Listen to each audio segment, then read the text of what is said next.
যারা আমাদের গ্রুপে জয়েন করতে চান বা যারা ইস্তাম্বুলে আসতে চান, দেখুন ইস্তাম্বুল কতটা সুন্দর।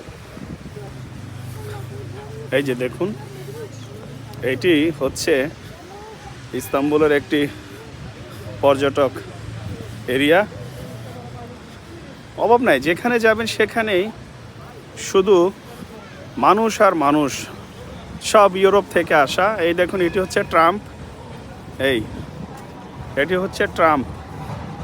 এই ট্রাম্পে করে ইস্তাম্বুলে এক জায়গা থেকে আরেক জায়গায় আপনি অনায়াসে যেতে পারবেন, কোনো সমস্যা নেই। এবং সব থেকে আশ্চর্যের বিষয় কি দেখেন, এখানে রাস্তার কাজ চলতেছে, কিন্তু এই কাজগুলোর মাঝেও মানুষের কোনো ধরনের বিঘ্নতা ঘটছে না। অর্থাৎ মানুষ স্বাচ্ছন্দ্যে, মানুষ